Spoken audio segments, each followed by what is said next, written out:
OMG, it must be that time of the month again. Dr. Fuhrman is back. I'm so excited. So today we're going to talk about how to be young. I would say forever, but Dr. Fuhrman would say at least to 100. So we're going to talk about that. We're going to talk a little bit about autoimmune diseases, and we're going to learn and grow together. So how much time do we have, Brian? Did I start too soon?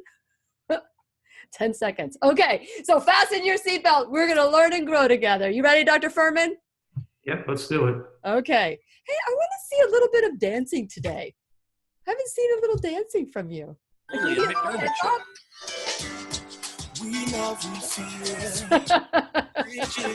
Am I ever, the question is, am I ever going to get Dr. Fuhrman to dance on the show?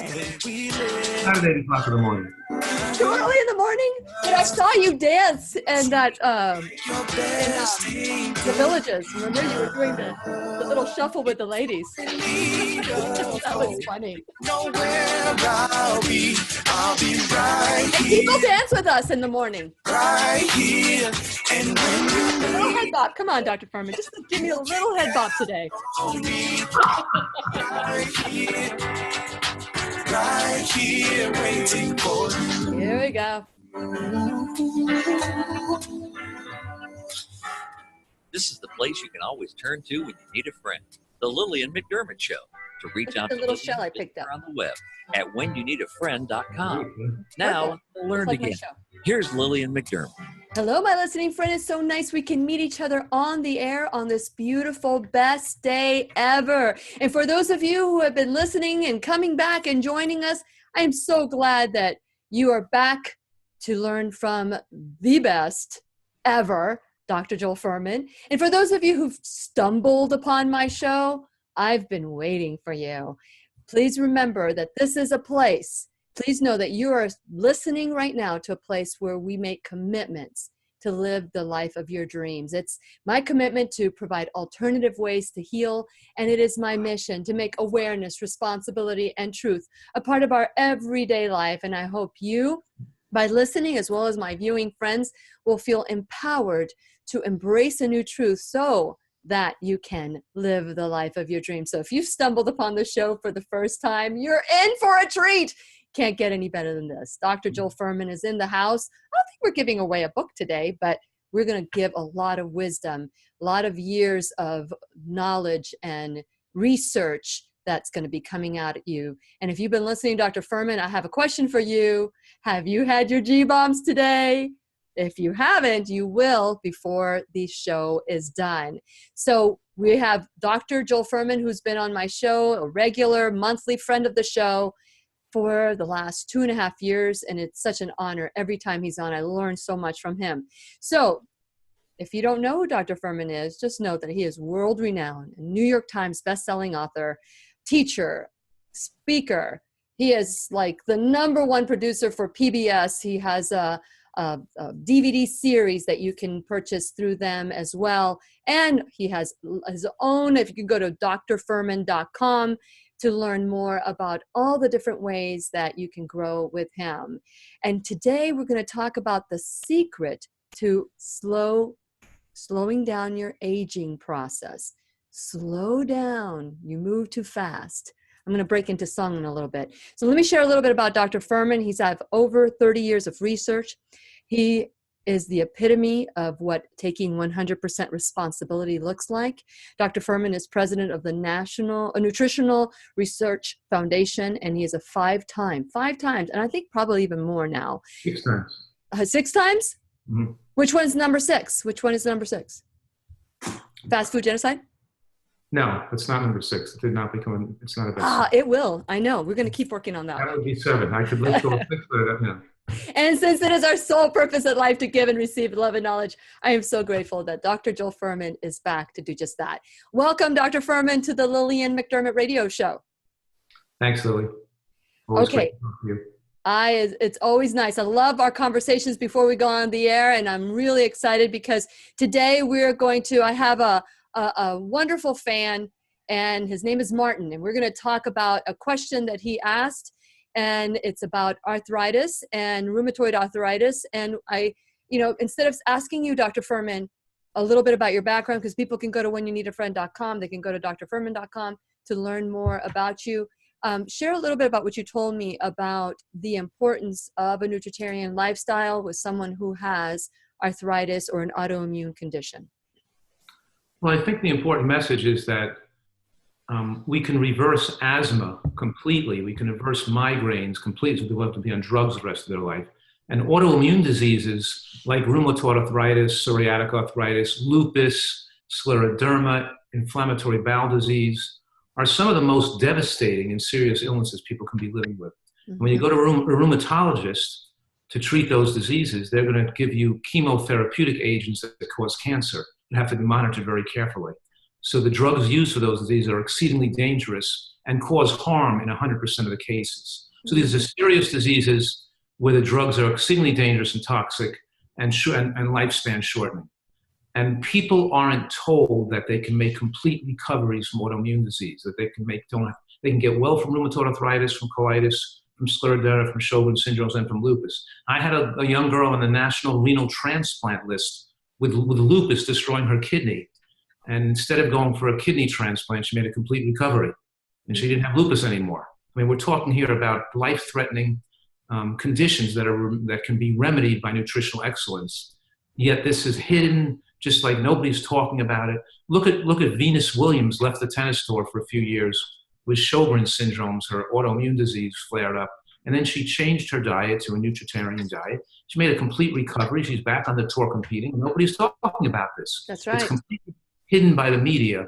But you can make, and I can mention other professional athletes who are in very serious trouble who made recoveries, such as right in Florida. Alonzo Mourning is an example. In the Miami Heat, had an autoimmune kidney problem, that recovered on a nutritarian diet. So, but the point I'm making right now is that this person that I think a relative of yours with rheumatoid arthritis, has to take this very seriously, because rheumatoid arthritis can destroy your joints permanently, and lupus can destroy your kidney and be very severe.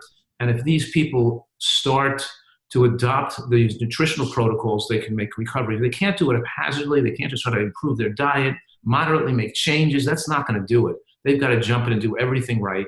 And I have a specific protocol to help these patients. And we're going to talk about that protocol. We're going to talk about how to prolong our life when we return worldwide at whenyouneedafriend.com with Dr. Fuhrman. We'll be right here waiting for you. So, Dr. Fuhrman, well, he's a fan. He's a listener. He's a listener of the show. And yes. And so it's the middle finger. It's on the right-hand side. I think it's the right-hand side. And so it would be great to talk about specifically what are the things that cause autoimmune. I went to the IFM conference in Miami, and Dr. Robert Roundtree said, autoimmune diseases aren't your body turning against you. It's not that it's like gobbling up your organs or whatever. It's that you have toxins that have permeated into these organs, and that your body is doing what it needs to do. It's trying to detox and take that out, and it makes it look like. So he says there's usually a toxic overload. Okay, so I can't really talk like that, because that's alternative medicine hocus pocus, which is just not true. Okay. So well, this isn't an alternative medicine. This is whatever it is. It's very confusing, and it gives people like to hear simple explanations as to what the body's doing, but it's really distortion of what's happening. It's not. So you don't think that chemicals, that the glyphosates and the cadmiums and the aluminums and all that doesn't permeate into the organs? No, well, you can't say toxic metals don't permeate into our tissues, but that's what he's talking about. Yeah, not the cause of autoimmune disease. No. He didn't say that was the cause. No. Let me finish. What you're saying is that the body is attacking the end organ because of toxicity in the end organ. Correct. And that's not true.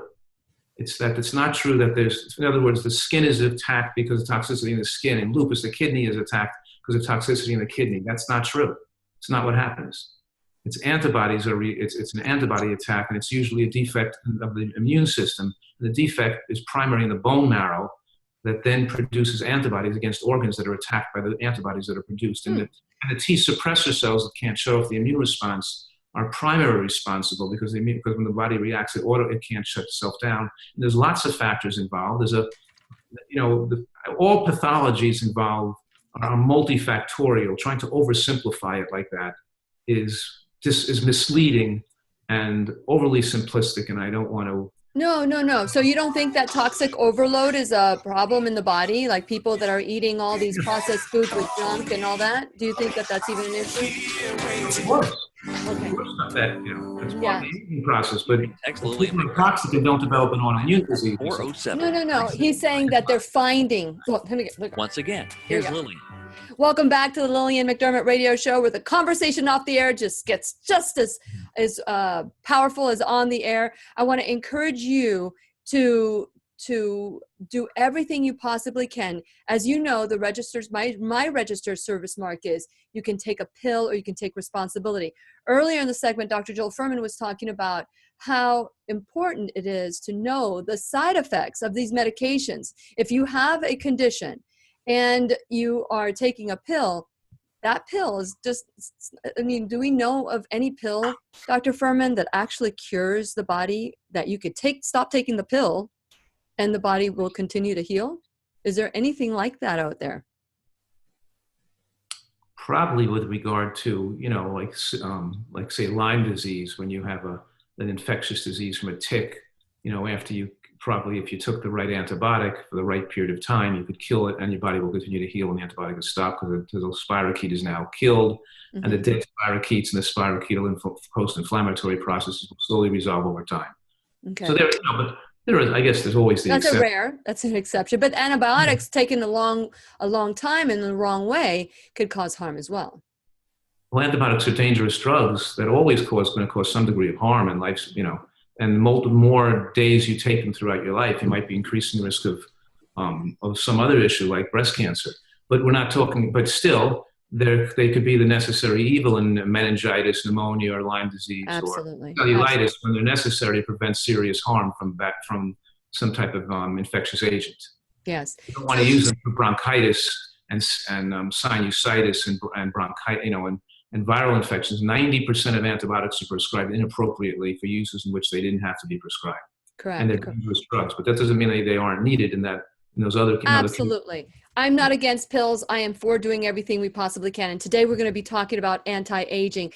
Let's talk about the basics of anti-aging, the Nutritarian lifestyle. Share a little bit so that for people that are tuning in for the first time and stumbling upon the show, that you can share what are the basics of the Nutritarian lifestyle. Well, a Nutritarian lifestyle and diet style tries to not miss any particular factor that could hurt you and increase aging, create disease, and promote aging. We want to have you achieve your maximum genetic lifespan possible. Mm-hmm. And we know that the only thing proven, the most proven methodology to slow aging and extend lifespan is this, and you may want to write it down. Mm-hmm. It's moderate caloric restriction in an environment of micronutrient excellence. And this has been shown in studies with every type of animals, worms and fruit flies to primates and humans, that that overeating calories shortens lifespan and nutritional deficiencies shorten lifespan as well. We want to have high amounts, particularly of the antioxidants and phytonutrients that the body needs to prevent cancer and slow aging. But at the same time, we don't want to expose ourselves to excess calories. Now, everybody out there in the world the American population is overweight. Everybody in America is overweight. All long-lived societies and all long-lived peoples, when we look at them, the most important criteria is that their BMI is below 23. That means there's no such thing as you can't be overweight and be in good health because extra fat on the body, or you can't be overweight and be at your optimal health because excess fat on the body produces hormones, angiogenesis promoters, estrogens, and hormones that accelerate aging, increase glycation end products, and increase your risk of and ages your blood vessels in your brain. Okay. So you have to eat, and mild caloric restriction does the opposite. It lowers hormones. It increases the ability of stem cells to replenish damaged tissue. It slows the aging of cells. All these things we're talking about. That about 90% of Americans have a BMI above 23. Okay. Now, if we look at the 10% that have a BMI below 23 in America, then we find that the vast majority of those, about more than 7% of those people, have a low BMI because they're sick. They're alcoholics, they smoke cigarettes, they have asthma, autoimmune conditions, digestive disorders, cold cancers, mental and psychiatric problems. In other words, the normal weight people in America are mostly sick people. Almost all people that don't have some addiction, bad habits that keep, or bad health problems keeping them thin, almost all of them are overweight eating the American diet. You can't eat the American diet and have good health. It's impossible. It's an oxymoron. Okay, so what you're saying, what I'm hearing you say now, is that people that are less than 23 BMI, that are not on a nutritarian lifestyle, that are eating the standard American diet, are still sick. That's correct. Okay. And then if we looked at people that were normal weight in America with a BMI between, let's say, 19 and 22 and a half, we'd find most of those people would be sickly. We'd find the overweight people would be healthier, because the reason why they're at a beneficial weight is because they're ill. It's only about 2.5% of Americans that are at a normal weight because they eat healthfully and exercise without having a disease process. 2.5%. 2.5%. That's amazing. Correct. Amazing. And they don't eat a nutritarian diet. They're just eating what you considered healthy enough to keep a normal weight without being sick. You know what I mean? It's 2.5%. But wow. What I'm saying right now is, while everybody out there is trying to speed up their metabolic rate so they can eat more food and not get fat, we have to equate speeding up the metabolic rate with aging faster. It's not favorable to speed up your metabolic rate.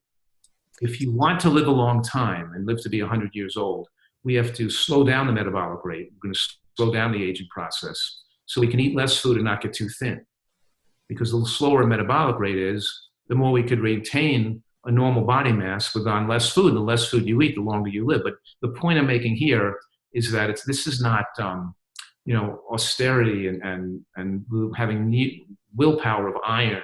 This is that when you eat a diet rich in the beneficial plants you're supposed to eat, the fiber, the water content, the nutrient content, the bulk suppresses your appetite.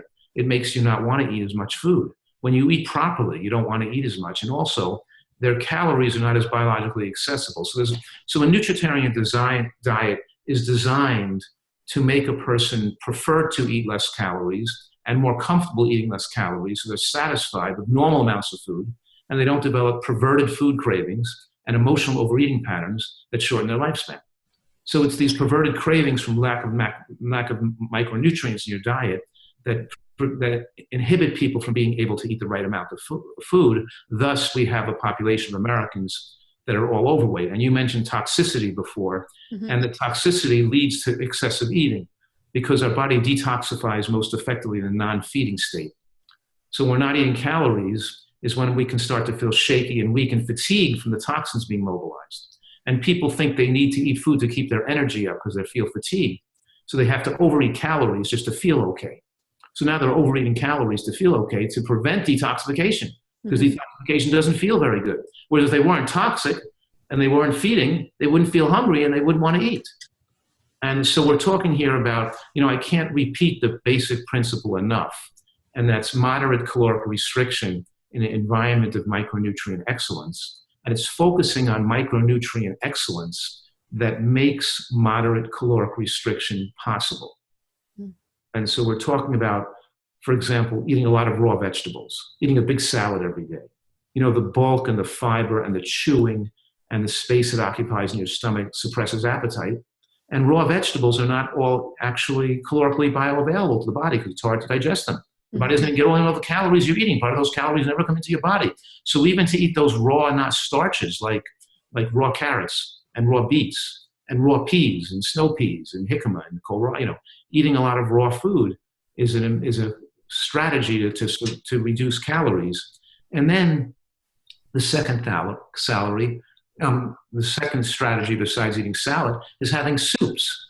Because when you have vegetable bean soups, the mixture of nutrients and fibers in a high watery environment occupies space in the stomach and suppresses appetite better than drinking liquids do. The mixture of the food particles with the water particles has an effect to suppress appetite in a very effective manner, much more so than drinking drinking something. We want people to avoid drinks, especially fruit-based drinks, and avoid fruit-based liquids and things. But eating vegetable soups and using beans as your primary carbohydrate source is a major factor, because beans have a major portion of the calories are not biologically available. So they ratchet down the appestat, from the eating of beans, and then you don't really get those calories in anyway. So it feels like you ate a lot of calories and you didn't. So when you have the salad, the soup and with beans in it, you feel like you ate a lot of calories and you're satisfied, but you didn't take in as much calories as you thought you did. Well, I get people writing to me about the beans, and that's probably one of their biggest, there are two things that they say to me. It's like, I try eating salads, but I'm hungry all day. And the other one is when I eat too many beans, I get bloated. So can you address how we can overcome that hurdle? Well, most Americans never felt hunger in their whole life. They don't feel hungry because what they're experiencing, I call toxic hunger, Yes. which is fatigue and shakiness from the body detoxing. So the diet's not healthy enough. Real hunger is felt in the mouth and throat. And it's good to feel hungry, because then it's telling you you're not overeating. If you don't ever feel hungry, then if a person says, I'm never hungry, well, that means they're probably chronically overeating calories. So that you can use hunger as a measurement tool to make sure you're not overeating, because you should feel hungry a few times a day before you go to eat your food.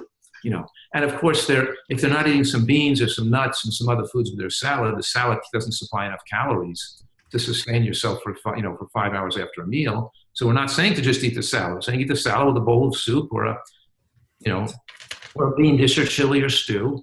And the digestibility of beans, of course, takes time. People have to titrate their bean intake to the exact level at which they're comfortable and so they're not getting bloated and gas. So you start small and go big?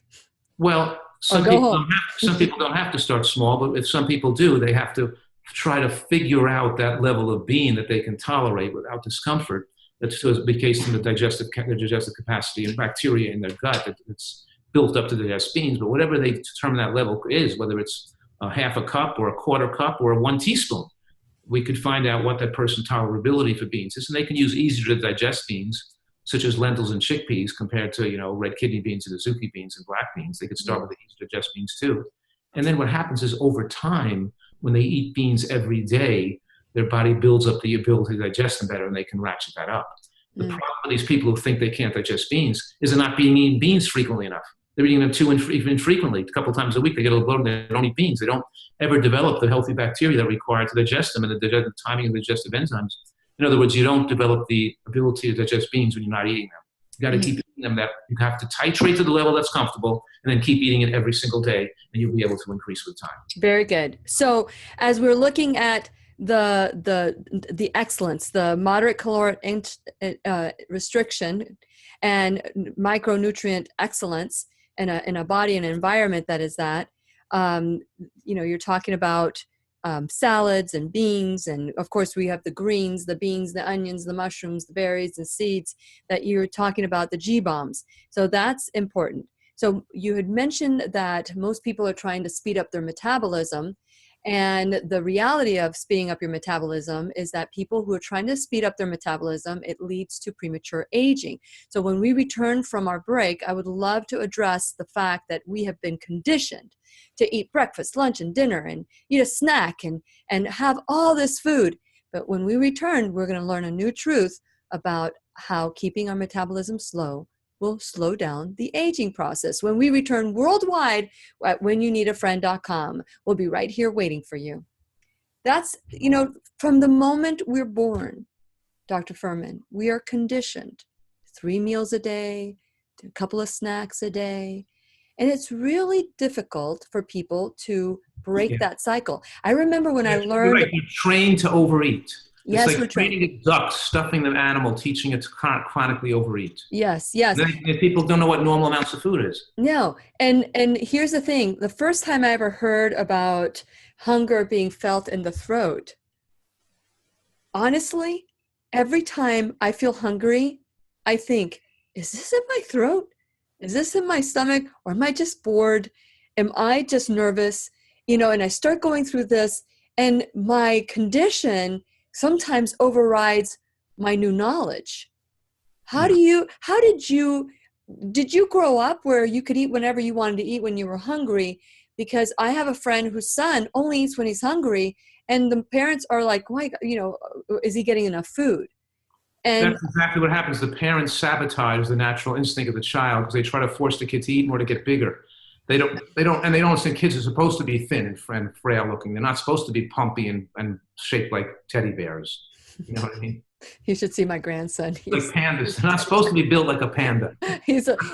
My grandson, my 2-year-old grandson, he's built like a truck. He is like like a real big mass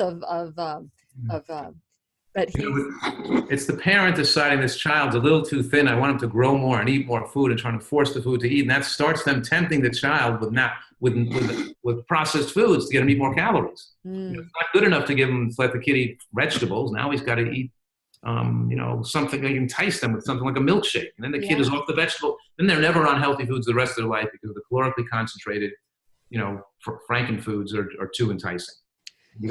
And what happens? What's going to happen to these kids as they get older? Because now they're growing up with fast foods. You talked about fast food genocide. They're growing up with fast foods. They're filling up their guts with processed junk. And at what point does the parent stop and say, like you said one time, this is abuse.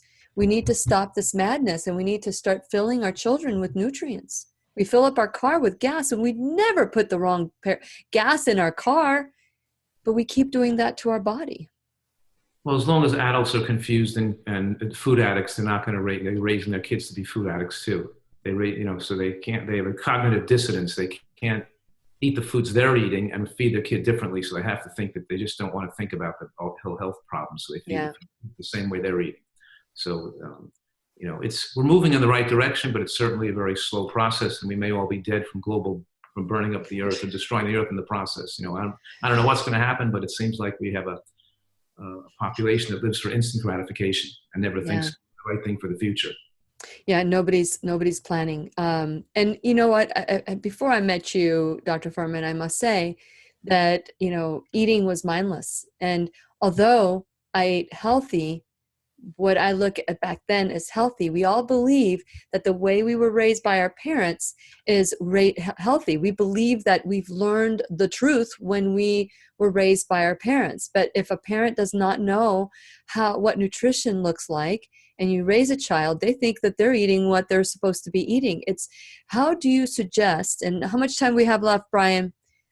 How do you suggest that we break the cycle of the Pavlovian effect of, we got to eat, 3 times a day, and we got to eat this. How do we sit with our hunger pains of toxicity and say, oh, I'm going to wait till the pain stops, and I'm going to eat when I'm hungry, when I feel it in my throat, when most of us don't know what that feeling is? Well, to basically answer your question, I think the starting point is to be teaching nutrition in every grade of school. Can you help us with that? I mean, that would be great. To be reading, writing, arithmetic, and nutrition, because nutritional science is the foundation of your intelligence. It enables you to have learn, be creative, perform better in school, not be sick, and to set the groundwork for a healthier, disease-free life. And so it's the most critical thing we can learn when we're a child. My children were always astounded by the way people ate in the real world. And they couldn't understand why parents were hurting their children. And they couldn't understand why people didn't know what they ate made the body, made who they became, and affected their, you are what you eat. They couldn't. So, this is basic thing that start teaching children. Until that happens, it's not going to be fixed. We need for you to infiltrate the school system, Dr. Fuhrman. You can text Lillian. Seriously. Well, it's, there are some colleges and some. Here we go. Here you go. Sorry. Once again, here's Lillian. Welcome back to the Lillian McDermott radio show, where you can hear us worldwide at whenyouneedafriend.com. I'm Lillian McDermott. I'm your host. And today we're talking to our teacher, Dr. Joel Fuhrman, who is world renowned. He is, I have to say that one of my giggles is when Dr. Fuhrman's on the Dr. Oz show, and then he finds a little cubicle, a little cubby to do the Lillian McDermott radio show. I love the fact that he's been so loyal to the Lillian McDermott radio show and is a wonderful friend.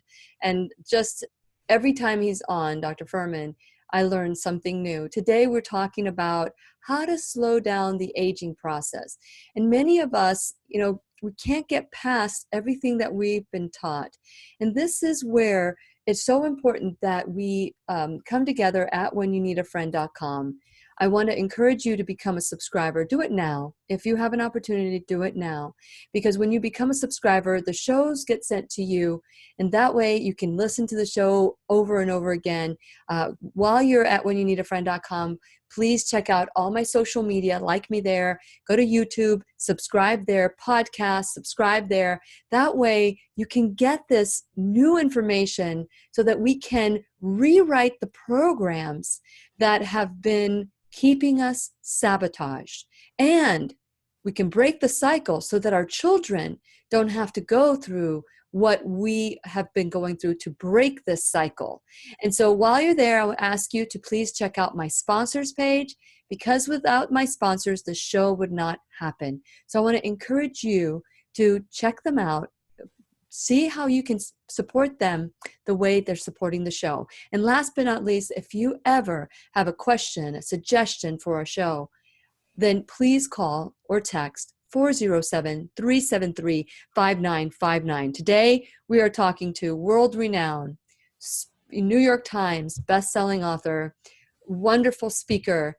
If you ever have an opportunity to, if you know that Dr. Fuhrman is going to your city or town or nearby, it is worth the opportunity to go see him. We learn every day, every time that he is on. And today we're talking about anti-aging. Many of us spend thousands of dollars to look good, but it's like, remember Billy Crystal, Dr. Fuhrman? It's better to look good than to feel good. You look marvelous, darling. It's better to look good than to feel. We used to play Fernando Lamas, his character, Fernando Lamas. It's so important that we break that cycle so that we can feel good in order to look good. So Dr. Fuhrman, thank you so much for your loyalty to the show. It's so appreciated. You're welcome. Okay. So we're talking about the fact that your body wants to be at your ideal weight. It has kind of like an ideal set point. Mm-hmm. It's hard to be underweight or overweight. You have to really eat a tremendous amount of excess calories to be overweight. Because if you're just eating a normal amount of calories, your body's going to lose weight. It's going to want to go back to its set point. It's very hard to be underweight. So what I'm saying right now is if you moderately overeat, even if you don't gain much weight, your body can speed up its metabolism to utilize some of those calories.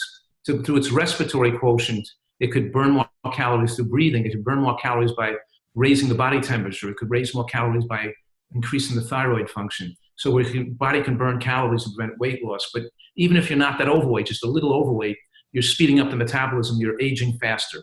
If you moderately, instead of moderately eating a little too many calories, if you moderately eat a little too little calories, your body won't lose weight. It won't become too thin because the body will slow down the metabolic rate to maintain its set point. Got it. It'll lower its metabolic rate by lowering the calories lost from respiration, called the respiratory quotient. It'll lower its body rate by lowering its body temperature, running cooler, which will make you more tolerant to the heat, but less tolerant to the cold, which is a good thing, not a bad thing. Mm-hmm. And then it'll also it'll lower the thyroid function a little bit, and other parameters will do to slow the metabolic rate. But it's these factors that slow the metabolic rate, that slow the aging process, and it's factors that slow the metabolic rate by less calories that remove free radicals and slow aging and prevent DNA cross-links and other methylation defects that create aging. It's this moderate caloric restriction and slowing the metabolic rate that leads to the biological factors that make you live to be 100 years old in good health and prevent cancer. And it's moderately overeating that does the opposite. Now, Americans don't do it. Most Americans don't do either of those things. They excessively overeat. They don't moderately overeat. Moderately overeating is bad enough. But they're chronically and excessively overeating. So therefore, they have heart attacks in their 60s and 70s. Put in nursing homes with dementia. They have strokes that can incapacitate them. And they have chronic illnesses like high blood pressure, diabetes, and atherosclerotic plaque that causes, that limits their mobility and their athletic ability. So they have serious problems because they're excessively overeating. They're so far away from what we're talking about here, which is slowing the aging process and living to be 100 in great health. Okay. And so, but the other thing we're talking about here is the fact that when you take in empty calories, calories with no significant micronutrient load. When you eat, Oils. bread and oil is the perfect food to talk about because oil is what many Americans think are healthy and needed. They think oil, like olive oil, is good for their health. And in fact, using those oils are the primary reason they're speeding up the metabolic rate, because the oils, because you're pouring calories on your food, and oil does not ratchet down the appestat.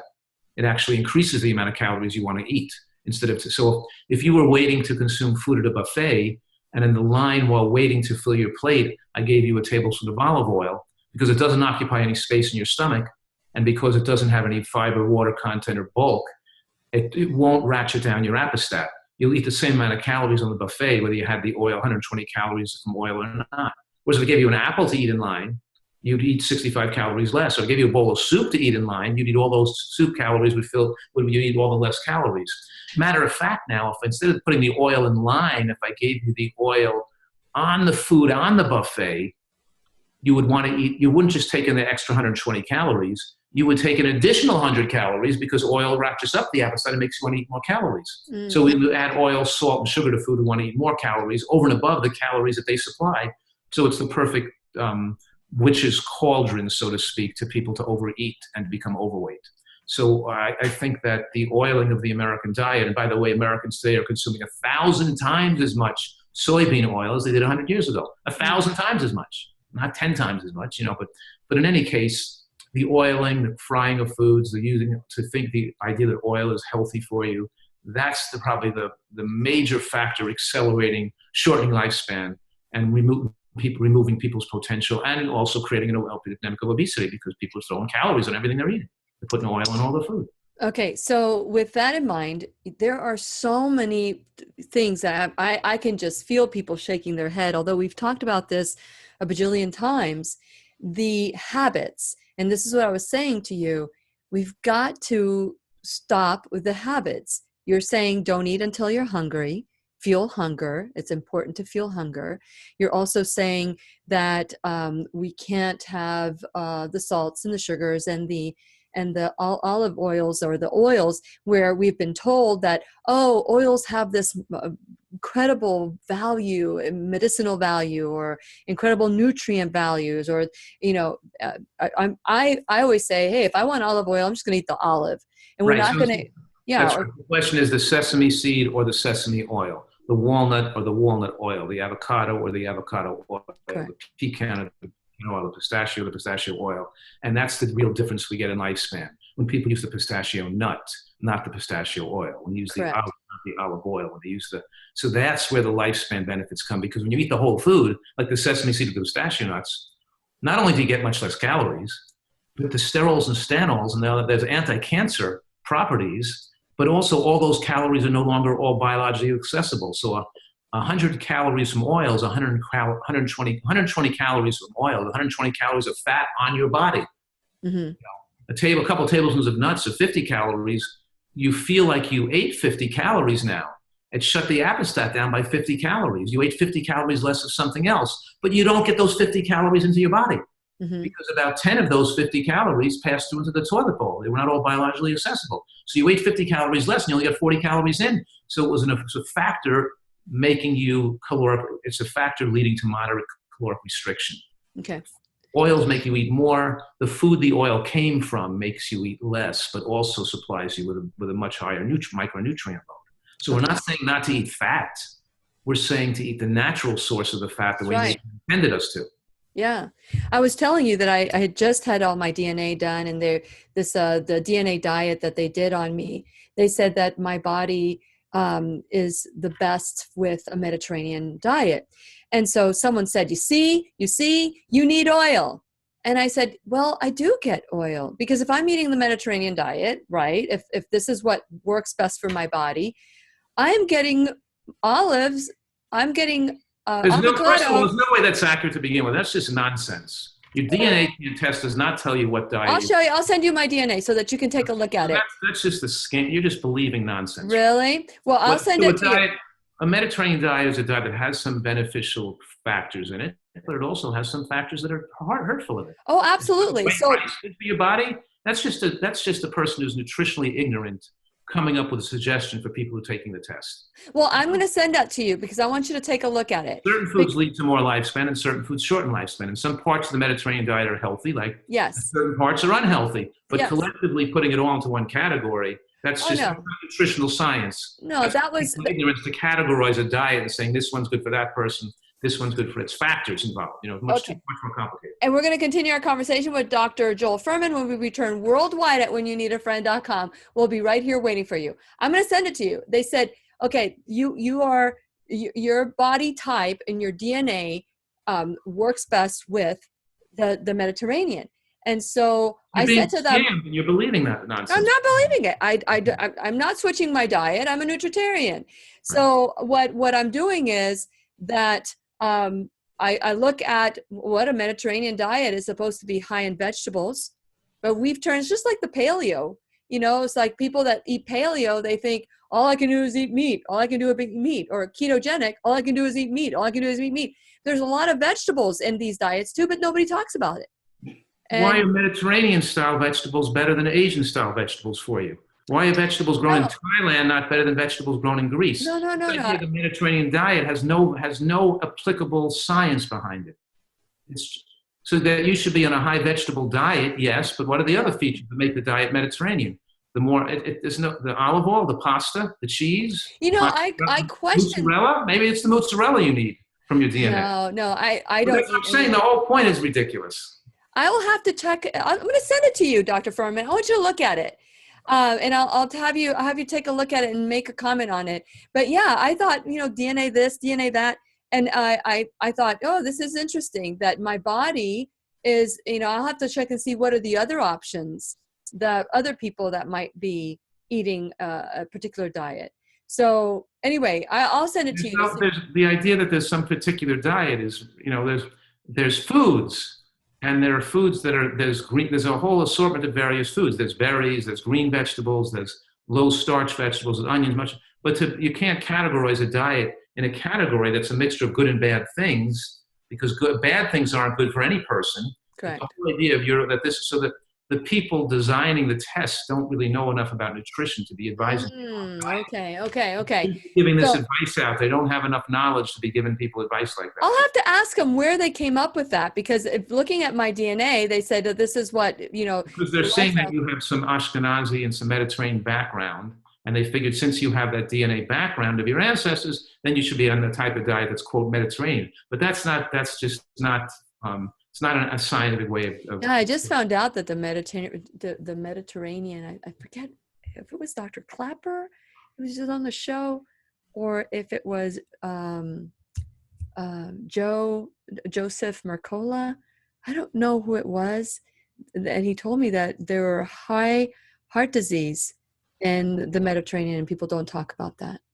I'm trying to remember where certainly should never be held up as an ideal just because it's a little better than Americans eat. And I think that that's what they're doing. They don't know about all the other options, but Mediterranean lifestyle, they eat a lot of vegetables and very little meat. And that's how I took it. I wasn't saying that, I wasn't taking it as that I've got to eat. We also eat a lot of white flour products. Yeah, and I don't do that. They also sit down and, and have like white bread and croissants and bread for breakfast. It's really white bread. Okay, Dr. Fuhrman, this is our last segment. This is our last segment. Okay, so I need for you to tell me everything about slowing down aging, okay? And I'm just going to step aside. Lillian McDermott, or leave her a voicemail at 407-373-5959. Once again, here's Lillian. Welcome back to the Lillian McDermott Radio Show, where we always learn and grow together. Dr. Fuhrman is kicking my butt. And so we are talking about slowing down the aging process. And we've talked about how everything we've learned, everything we've been trained to do may not be what's best for our body. I want you to consider learning a new truth. Now, for me, it was all about speed your metabolism, speed up your metabolism. And when I learned from you, Dr. Fuhrman, that speeding up our metabolism leads to premature aging, I'm like, let's slow it down. So what are other things we can do to protect our body so that we can slow down the aging process? Well, you right now, as you were speaking in a more peaceful and slow manner, it made me think about meditation, which has affects the slow aging because it's a Did you slow. kind of get that? Oh. Exactly. That's why. But we're talking here about also talking about the foods. When we eat high calorically dense food like white flour, honey, maple syrup, oils, sugar, white bread, pasta. These things accelerate aging, and you pay a price for them because they also increase risk of cancer and increase risk of heart disease. We can't eat high glycemic, concentrated calories. We can't throw those empty calories into our body and not pay a price. And people want to think they're overweight with a little extra 10 pounds in their body. It's not a health risk because thinner people are more sickly, doesn't make the extra 10 pounds of fat you shouldn't have in your body. Correct. And the last thing we didn't talk about that slows aging is what's sometimes called intermittent fasting. But I can also call it, don't go to bed with food in your stomach. The most important, one of the most important things we see to reduce cancer rates is going to bed on an empty stomach, which means finishing dinner earlier in the day. Eating, and that's contrary to every lifestyle and pattern across the European country, the late dinner. What the science has been accumulating over the last 2 decades, that we want to stop eating for the day earlier. So we have that 13, 14-hour window between the end of dinner and the start of breakfast, and the window decreases aging even more when the 14-hour window is shifted. So you're going to bed on an empty. You don't want to just eat a later breakfast to make the 14-hour window, because then you're eating dinner closer to the time when you go to sleep at night. We see lifespan expand even more when people are when they start to sleep with no food in their stomach. About 3 hours, 2 hours before what is your nice for a little formula for us? Right, 3 to 4 hours. It takes 3 to 4 hours to digest a meal. So let's say if you're going to bed at 10 o'clock at night, you want to finish dinner by 6 o'clock. So the earlier the better. If you can finish dinner by 4, 5, or 6. But Dr. Fuhrman, the rest of the night. Clean the kitchen, clean your teeth, get away from food, and don't eat the rest of the night. Some nights, to really prolong aging, some nights I might even undershoot calories, and then at 10 o'clock at night, I start to feel a little hungry. But I don't go eat. I just go to food. I do. I get hungry. This my weak spot? Okay, so Dr. Fuhrman, I've been told from the beginning that I have hypoglycemic tendencies, right? So I should eat some egg before I go to bed, or I have a piece of cheese or some protein, some yogurt before I go to bed. I don't do that because, of course, I hear you in my ear now.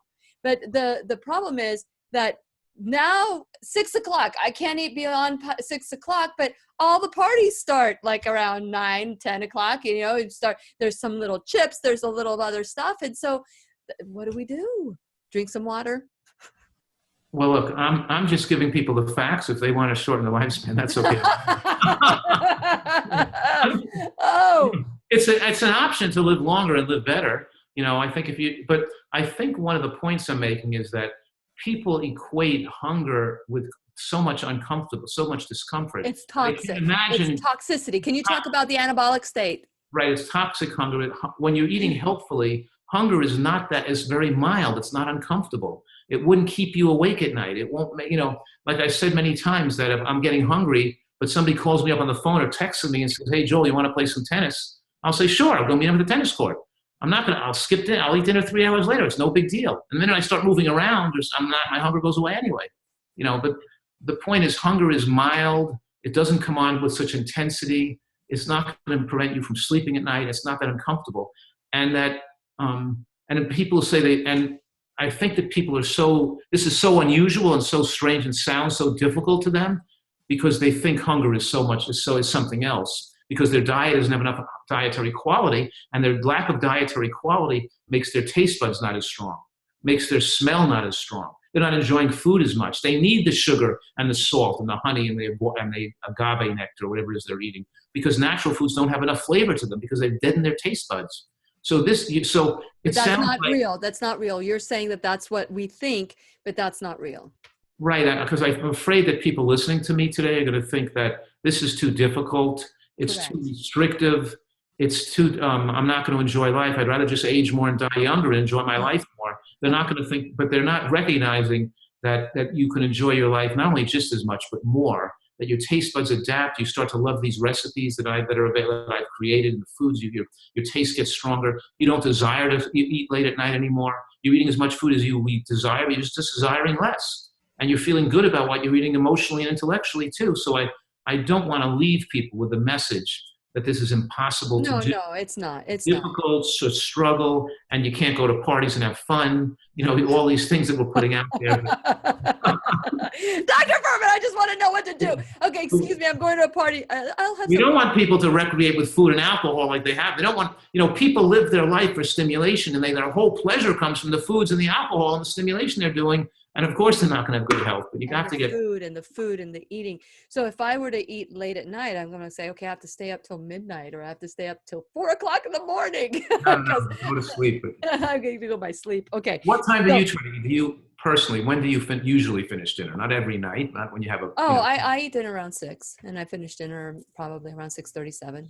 So you're going to bed about 10, between 10 and 11. So you probably have 3.5 hours before you go to bed. And even yesterday, because I'm becoming very aware of this, I said to Robert, because I made a wonderful little, I call them my lily pops, and they're made with module dates and cacao and walnuts, and it's just absolutely fabulous.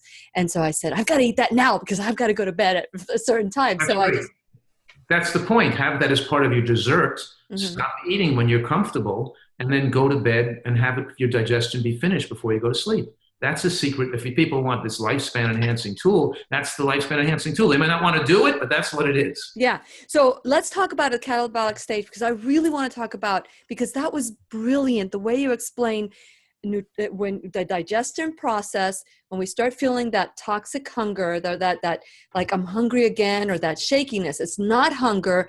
That's the body getting rid of the toxin. So let's talk about the anabolic state or catabolic state. I will, but of course, keep in mind, we only have 2 minutes left, so we can explain this much. But why do we always get so sidetracked, Doctor? Okay, so maybe after we get off the show, but you can start, at least give us a 2-minute version. Right. There are 2 phases of the digestive cycle, the anabolic phase and the catabolic phase. The anabolic phase, we're busy putting food and substances into the body and processing them. The catabolic phase, we're utilizing what was stored, and the liver is not absorbing and processing, it's breaking down and removing. It's in the catabolic phase, when you're not digesting food, where detoxification and healing is enhanced.